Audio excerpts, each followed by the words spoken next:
Bonjour, bienvenue pour ce nouveau sujet, un serpent de mer souvent nommé, mais qui en fait a déjà commencé comme les faits et déclarations le démontrent. Une nouvelle omerta. Le grand reset financier. On entend tout et n'importe quoi sur cette idée portée par le Forum économique mondial, WEF, et soutenue par certaines élites financières et politiques. Est-ce une simple refonte du capitalisme ou une manœuvre orchestrée pour redistribuer la richesse mondiale ? Les chiffres et les déclarations officielles que nous allons examiner révèlent une réalité bien plus inquiétante. Comme toujours, et pour couper court aux croyances, voici les sources du contenu.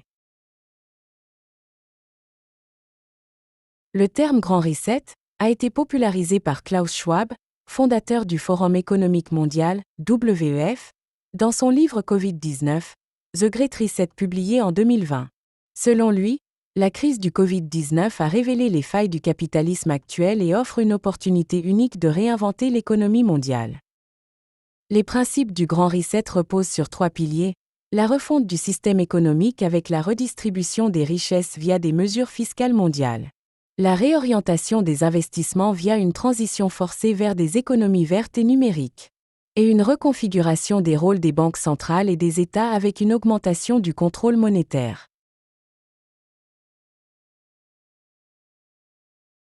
Christine Lagarde, présidente de la BCE, a déclaré en 2023 : « Le modèle économique actuel est arrivé à ses limites, nous devons envisager une refonte structurelle. » Ursula von der Leyen, présidente de la Commission européenne, a déclaré en 2022 : « Une économie plus verte et plus numérique est notre priorité pour garantir une croissance durable. » Klaus Schwab, fondateur du Forum économique mondial, déclare en 2021 : « Nous devons repenser le contrat social pour un monde post-Covid plus inclusif. » La dette mondiale dépasse 300 000 milliards de dollars selon l'Institut de la finance internationale en 2023. En France, la dette publique excède 3 300 milliards d'euros, soit plus de 114% du PIB.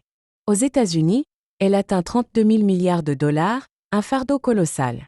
En Italie, elle représente 150% du PIB, augmentant le risque de défaut. Les institutions alertent sur la situation.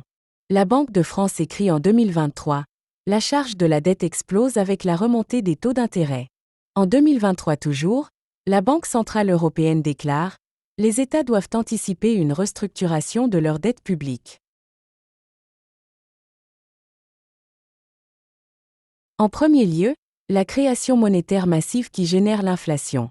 La BCE a doublé la masse monétaire de l'euro, avec plus de 116% depuis 20 ans, incluant 5 000 milliards d'euros ces 5 dernières années, diluant massivement la valeur de l'euro. L'objectif est de réduire la valeur réelle des dettes accumulées par les États en favorisant une inflation supérieure au taux d'intérêt. C'est un outil financier qui fonctionne avec une monnaie nationale comme le franc, car adapté à l'économie et la dette du pays. La Pologne en est l'exemple. Or, des pays qui utilisent l'euro, aucun n'est identique économiquement et en termes de dette, ni de politique publique ou de tenue des comptes. Cela détruit les économies réelles. La conséquence est là. Notre pouvoir d'achat s'est effondré. On le voit tous les jours. L'introduction des monnaies numériques de banque centrale, MNBC. L'euro numérique permettra aux banques centrales de surveiller et diriger directement les flux monétaires. L'euro numérique remplacera progressivement le cash et facilitera la gestion, le contrôle monétaire, le contrôle des capitaux. En conséquence, la fin de l'anonymat financier et restrictions possibles sur les dépenses en période de crise. La réforme des systèmes bancaires et financiers. Avec la mise en place de taux négatifs sur l'épargne pour forcer la consommation et éviter les retraits massifs. Suppression du cash pour empêcher les stratégies d'évasion face aux politiques monétaires restrictives. La nationalisation partielle des systèmes d'épargne. L'État incite les fonds de retraite et assurance-vie à financer directement la dette publique. Au Japon par exemple, les fonds de pension ont été obligés d'investir dans les obligations d'État.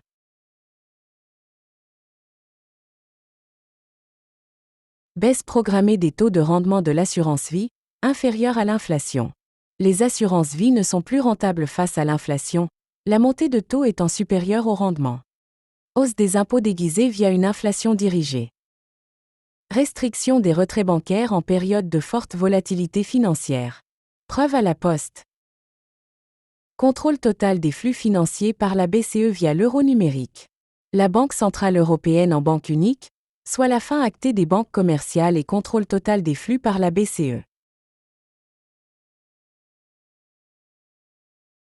Déclaration de la Banque des règlements internationaux en 2022.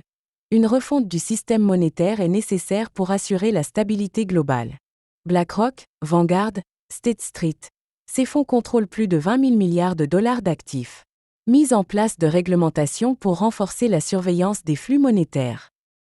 Charles Gave a mis en garde contre les dangers potentiels de l'euro numérique, soulignant qu'il pourrait permettre une surveillance totale des transactions financières par les autorités. Il considère cette monnaie numérique comme un outil de contrôle accru sur les citoyens, menaçant leur vie privée et leur liberté financière. Olivier Delamarche a également exprimé des inquiétudes concernant l'euro numérique. Il a participé à des discussions où il s'interroge sur les implications de cette monnaie numérique, notamment en ce qui concerne la fin possible de l'argent liquide et les conséquences pour les libertés individuelles. Diversifiez votre patrimoine, métaux précieux, immobilier, crypto-monnaies résistantes à la censure. Sortez vos fonds du système de la BCE via des fintechs comme Yule ou Swissquote en Suisse. Sans résider ni travailler en Suisse, et avec un RIB français. Anticipez la disparition du cash et les taxes cachées via l'inflation. Là encore, sortez de l'euro pour le franc suisse ou le dollar avec un compte multidevises. Les devises protègent de l'inflation étant l'effondrement de l'euro. Le grand reset financier n'est pas un mythe, c'est une transformation en cours. Le contrôle accru des banques centrales et la transition vers une monnaie numérique programmable sont les outils principaux de cette restructuration. Ceux qui ne s'adapteront pas perdront leur liberté financière. Restez informés, abonnez-vous et partagez cette analyse pour que chacun puisse comprendre les enjeux du grand reset. Merci, et à bientôt sur la chaîne L'économie sans filtre.